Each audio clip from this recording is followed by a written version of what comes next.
আমেতে এই রকম দাগ হয়ে যাচ্ছে, তার কারণ এই মাছি। এই যে মাছিটি বসে আছে আমি দেখতে পাচ্ছেন, এরই নাম ফ্রুট ফ্লাই।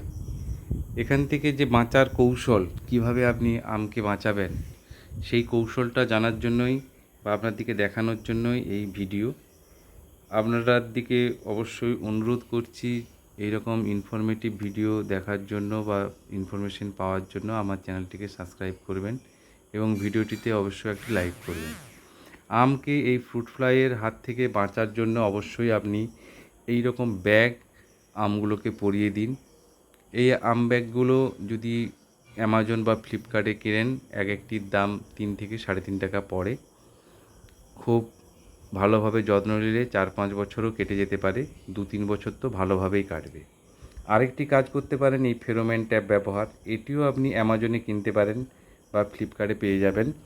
এইগুলোর এক একটা পিস, এই কিটগুলোর মোটামুটি 40 টাকার মধ্যে পড়ে। আর এই ডিবাগুলো আপনি লোকাল ফার্টিলাইজার দোকানেও পেয়ে যাবেন, এগুলো 30 টাকার মতো পড়ে। এই যে পোকার হাত থেকে বাঁচানোর জন্য এই যে ফ্রুট ফ্লাই যেগুলো দেখছেন, কিভাবে আমি লিচু এবং আমকে বাঁচানোর জন্য দিয়েছিলাম, কত পরিমাণ পোকা জমা হয়েছে। এইগুলোকে এইভাবে আপনি যদি আমের বাগানে বা লিচুর বাগানে বা সবজির বাগানে টাঙিয়ে দেন, তাহলে আমে কিন্তু পোকা হবে না। এই বর্ষাকালে বেশি বৃষ্টি হলে বা এই গ্রীষ্মেও যদি 2-3 দিন বৃষ্টি হয়, ফ্রুট ফ্লাইয়ের আক্রমণ খুব বেড়ে যায়।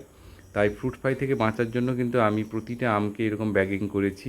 এই আমগুলো পুষা অরুণিমার গাছ।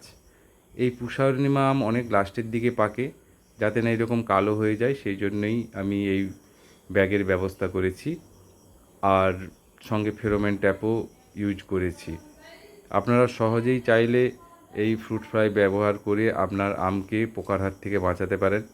নতুবা আপনি যখন আমগুলোকে কাটবেন, ভেতরে দেখবেন পোকা বিজবিজ করছে, এগুলো হচ্ছে ফ্রুট ফ্লাইয়ের সুক্ষিত। এগুলো বিঁধ করে ভেতরে ডিম পেড়ে দেয়, সেই ডিমগুলো থেকেই পোকা তৈরি হয়।